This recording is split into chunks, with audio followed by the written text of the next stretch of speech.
ஆனால் இது வந்து ஒரு நல்ல ஒரு உரங்குறீங்க. என்ன சார் கையில் எவ்வளோ சாதாரணமாக எடுக்கிறீங்க? நீங்கள் கொண்டு போய் பச்சை சாணியை போட்டு தண்ணி விட்டீங்கன்னா மீத்தேன் டெவலப் ஆயிடும், கேஸ் டெவலப் ஆயிடும். பச்சை சாணியை பயன்படுத்த வேண்டாம். அந்த காலத்தில் பெரிய இது போட்டு நீங்கள் மாதம் இருக்காவோ 2 மாதம் இருக்காவோ கொஞ்சம் கொஞ்சமாக கொடுங்க. 1 கிலோ கொடுங்க, 2 கிலோ கொடுங்க. மாட்டிலிருந்து பாலை தவிர்த்து என்ன பண்ண முடியும்னு கேட்டிங்கல்ல, இது வந்து அற்புதமான.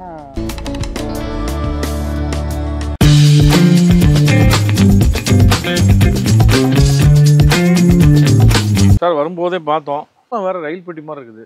இது என்னன்னு சொல்லிருக்கேன் சார், இது இப்போ மண்புழு உரம் தயாரிக்கிறேங்க கமர்ஷியலாக. ஏன்னா நீங்கள் மாட்டிலிருந்து பாலை தவிர்த்து என்ன பண்ண முடியும்னு கேட்டிங்கல்ல, இது வந்து அற்புதமான ஒரு படைப்புங்க. இப்போ நம்ம ஆல்ரெடி பூமியில் நிறைய மண்புழு இருக்குது, இயற்கையாக அதனோட வேலையை செஞ்சுட்டு இருக்குதுங்க. இப்போது நம்ம நாட்டு மாட்டிலேருந்து மண்புழு உரம் தயாரிக்கிறோம். வெளியில் கமர்ஷியலாக கிடைக்கிறது வந்து பார்த்திங்கன்னா எல்லா மாடுகள் கலந்து, நம்ம வெறும் சாணம் மட்டும் பயன்படுத்தி இதே மண்புழு உரமாக தயாரிக்கும். ஏன்னா மண்புழு உடம்புலிருந்து அந்த ஒரு திரவம் மாதிரி சுரந்து அதுதான் வந்து மைக்ரோ நியூட்ரிஷன், தாவரத்துக்கான அனைத்து சத்துக்களையும் கொடுக்குது. அப்போ இது வந்து இப்போ சாணத்தை சாப்பிட்டு அதனோட எச்சத்தை தான் நம்ம உரமாக மண்புழு உரம் அப்படிங்கிறோம். இப்போ இந்த சாணியிலிருந்து தான் வந்து அந்த மண்புழு உருவாகுது? இல்லை, மண்புழு நம்ம தனியாக கொண்டாந்து விடுறோம். அது சாப்பிட்றதுக்கான உணவு சாணி. அதனோட வேஸ்ட்டு தான் உரம். இந்த உரம் வந்து அனைத்து வகையான முதல் நிலை சத்துக்கள், 2ஆம் நிலை சத்துக்கள், தாவரத்துக்கு வேணுங்கிறது எல்லா சத்துக்களும் இதில் இருக்குது. இது ஏன்னா இப்போ நிறைய இடங்கள் இது பற்றாக்குறையாக இருக்கிறதுனால நம்ம இந்த மாதிரி மண்புழு உரமாக கொடுக்குறோம். இதுவே ஒரு பிஸ்னஸாக பண்ணலாம்.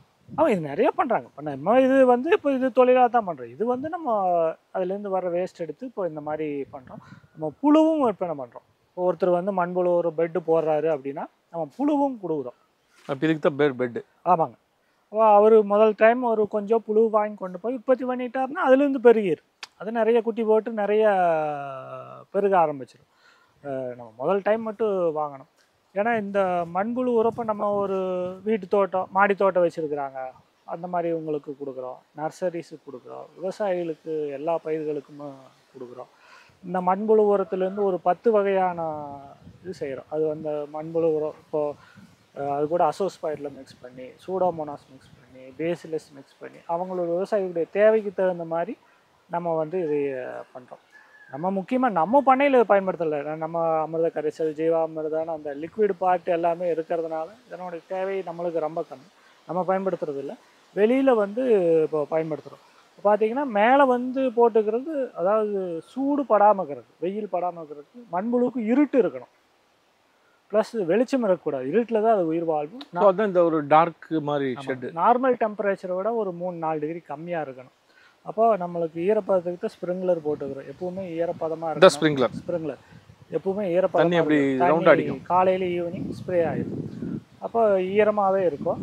உங்களுக்கு மேலே ஓலை இதை மாதிரி போட்டோம்னா நல்லா இருட்டாயிரும். ப்ளஸ் இந்த ரொம்ப பிடிச்ச உணவு இந்த வாழை சருகு மண்புழுக்கு. அது அப்படியே அரிச்சு இப்போ சாப்பிட்டு பார்த்தோம்னா இந்த மாதிரி. இதுதான் மண்புழு. கையில் எடுத்துருங்களேன். எவ்வளோ புழு வருதுன்னு. இதை வந்து டவுனில் இருக்கக்கூடிய குழந்தைகள்லாம் பார்த்துச்சு அப்படின்னா, ஐயோ அம்மா என்னது இது புழு அப்படின்னு சொல்லி பயந்துரும், ஓடிரும், குதிச்சிடும். ஆனால் இது வந்து ஒரு நல்ல ஒரு உரங்குறீங்க. என்ன சார் கையில் எவ்வளோ சாதாரணமாக எடுக்கிறீங்க? இல்லை, இது விவசாயிகளுடைய நண்பன். டவுனில் இருக்கிறவங்களுக்கு எதிரி இல்லை. இது எல்லாம் அப்படியா? இது தொடுறதுனால ஒன்றும் நம்மளுக்கு எந்த பிரச்சனையும் அந்த மாதிரி எல்லாம் ஒன்றும் கிடையாது. இப்போ இது வந்து இப்போ மேலே வந்து அதனோட உணவு அப்படியே காமிச்சிருங்க, நம்ம கேமராவில் காமிச்சிருங்க. மேலே வந்து அதனோட உணவுகளை சாப்பிட்டுட்டு இருக்குது. இப்போ இது சாப்பிட்டுட்டு பார்த்தீங்கன்னா இந்த டீ தூள் மாதிரி இங்கே இருக்குது பார்த்தீங்களா, இதுதான் அதனோட எச்சம். இப்போ இது டீ தூள் மாதிரி இருக்குது, சாணமே அல்ல.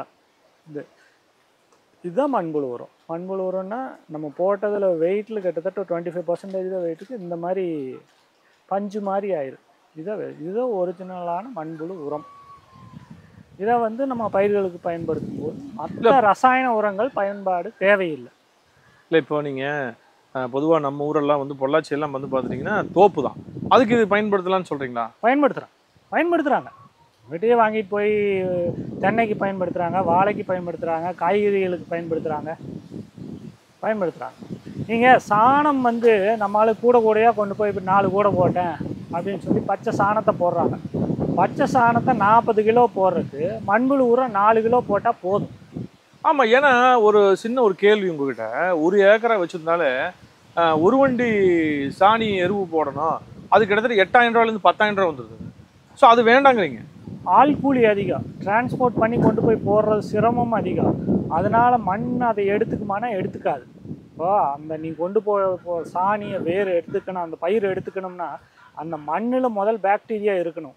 அந்த பாக்டீரியா நீங்கள் போகிற சாணியை கிரகிச்சு திரவ நிலைக்கு மாற்றணும். அதை மாற்றி வேறு கொடுத்தா தான் வேறு எடுத்து பயிர் வளரும். நீங்கள் கொண்டு போய் பச்சை சாணியை போட்டு தண்ணி விட்டிங்கன்னா மீத்தேன் டெவலப் ஆயிடும், கேஸ் டெவலப் ஆயிடும், வேறு அழுகல் வந்துடும் அந்த பயிருக்கு. அதனால தான் பச்சை சாணியை பயன்படுத்த வேண்டாம். அந்த காலத்தில் பெரிய இது போட்டு ஒரு வருஷம் அதை மக்க வச்சு மக்கிய உரமாக பயன்படுத்தினாங்க. இன்றைக்கி நம்மளுக்கு எல்லாமே அவசரத்தில் அப்படியே கொண்டு போய் போட ஆரம்பிச்சிட்டோம். இந்த பச்சை சாணி கோழி எருவு நேரடியாக போட்டதும் பெரிய பிரச்சனை, ஹீட்டு. அப்போ இந்த மாதிரியான மண்புழு உரம் பயன்படுத்தும் போது அவ்வளவு தேவையில்லை. நீங்கள் ஒரு 40 கிலோ கொண்டு போய் ஒரு ஆள் போடுறதுக்கும் ஒரு 4 கிலோ கொண்டு போய் அந்த இடத்துல போடுறதுக்கும். இப்போ 1 ஏக்கரா 2 ஏக்கரா ஒரு சின்ன விவசாயி கூட ஒரு வண்டி எரு வைக்கணும் அப்படிங்கிறாங்க, அதாவது மாட்டு எரு வைக்கணும் அப்படிங்கிறாங்க. அதுக்கு கணக்கு பார்த்தீங்கன்னா கிட்டத்தட்ட 8,000 ரூபாயிலேருந்து 10,000 ரூபா வந்து செலவாகுது. அதை ஈடுகட்டுறதுக்கு இது பண்ணுனா எவ்வளோ செலவாகும், எப்படி வைக்கலாம்? பாதியை விட கம்மி தான் ஆகும். பாதிக்கு பாதி தான் ஆகும். இது முழுசும் எடுத்துக்கு. இப்போ நீங்கள் கொண்டு போய் 50 கிலோ ஒரு பயிருக்கு கீழே போட்டிங்கன்னா அந்த 50 கிலோவும் ஒரே நேரத்தில் மண் கிரகிச்சு நுண்ணுயிர் கிரகிச்சு அதை வந்து பயிர் எடுத்துக்காது. ஏன்னா நம்ம இன்னைக்கு காலையில் 4 இட்லி சாப்பிட்னா 4 இட்லி தான் சாப்பிட முடியும். நீங்கள் என்ன பண்ணுறீங்கன்னா 40 இட்லி இன்னைக்கு காலையில் கொடுத்துட்டு மீதி நாளெல்லாம் தண்ணி குடிச்சிட்டு படுத்துக்கா, நீ 6 மாதம் கழிச்சு தான் உனக்கு சோறு அப்படின்னு சொன்னீங்கன்னா எப்படி மனிதனால் இருக்க முடியாது? பயிரும் அப்படித்தான். அதுக்கு உணவை சரி விதத்தில் கொடுத்துட்டு இருக்கணும். அதுதான் சொல்கிறோம். நீங்கள் மாதம் இருக்காவோ 2 மாதம் இருக்காவோ கொஞ்சம் கொஞ்சமாக கொடுங்க. 1 கிலோ கொடுங்க, 2 கிலோ கொடுங்க. அப்போ இது முழுசும் அந்த பயிர் வந்து நுண்ணுயிர் வந்து சிதைச்சு வேறு கொடுக்கும். நீங்கள் 40 கிலோ கொண்டு போய் போட்டிங்கன்னா எவ்வளோ போட்டிங்கன்னா அதுக்கு எவ்வளோ தேவையோ எடுத்துகிட்டு மீதி கீழே தான் போகும். சரி, உங்கள்கிட்ட இப்படி வரேன். அதாவது இப்போ மழை சீசன் ஆரம்பிச்சிருச்சு. அது நம்ம ஊர்ல எல்லாம் பார்த்துட்டிங்க அப்படின்னா தென்மேற்கு பருவமழை ஸ்டார்ட் ஆயிடுச்சு. ஒரு 100 மரம் வச்சுருக்கக்கூடிய ஒரு விவசாயி இப்போ எப்படின்னு பார்த்தீங்கன்னா உழவு ஓட்டுவாங்க. உழவு ஓட்டுனதுக்கப்புறம் வந்து நல்லா வளரணும்னு எரு வைப்பாங்க. அப்போது இந்த மண்புழுவை ஒரு மரத்துக்கு எவ்வளோ வைக்கணும், என்ன இடைவெளியில் வைக்கணும், வச்சா என்ன பெனிஃபிட், அதாவது காய் நல்லா வருமா, அதையும் சொல்லுங்கள். நம்ம இது வந்து ஒரு 4 to நல்ல காய்ப்பு மரம் 5 வருஷத்துக்கு மேலே இருக்கிற மரம்னா 4 to 5 கிலோ வைக்கலாங்க. 3 மாதம் இடைவெளியில் கொடுக்கணும். நீங்கள் கொண்டு போய் 20 கிலோ ஒட்டுக்கா வைக்கக்கூடாது. 4 to 5 கிலோ 3 மாதம் இடைவெளியில் பிரித்து கொடுக்கலாங்க. உங்களுக்கு மரத்தில் காய்களோட எண்ணிக்கை அதிகமாகும், மண்ணுடைய வளம் அதிகமாகும், மண்ணுயில் அந்த நுண்ணுயிர் பெருக்கம் வந்து அதிகமாகும், மண்ணில் இருக்கக்கூடிய அந்த சத்துக்களை எடுத்து கொடுக்கறது. ஏன்னா இது ஆல்ரெடி மண்புழுவோட வேஸ்ட்டு தான். இது வந்து சீக்கிரமாக பாக்டீரியா சாப்பிட்டு சீக்கிரமாக எடுத்துக்கு. அப்போ வந்து நம்மளுக்கு மண் வளம் அதிகமாகும். அப்போ நம்மளுக்கு காய்ப்பு திறன் வந்து அதிகமாகும். இப்போ இது வந்து நீங்கள் இமீடியேட்டாக பார்க்கணுன்னா ஒரு காய்கறி செடிக்கு போட்டிங்கன்னா இமீடியேட்டாக தெரிஞ்சு போயிடும். ஒரு தக்காளி செடிக்கு போட்டிங்கன்னா 15 நாளில் தெரிஞ்சு போயிடும் எவ்வளோ வருது. தென்னை மரத்துங்கும் போது நம்மளுக்கு ஒரு 6 மாதம் 1 வருஷம் ஆனால் தான் அடுத்த பாலை வந்து காய் வரும்போது அதனோட இது தெரியும். மெயினாக வந்து இப்போ மலடாகி கிடக்கிற மண்ணை நம்ம உயிர்ப்பிக்கணும்னா நம்மளுக்கு இமீடியேட்டாக இது ஒன்று தான் சொல்யூஷன். இதுதான் ரீசார்ஜ் கிடைக்கும்.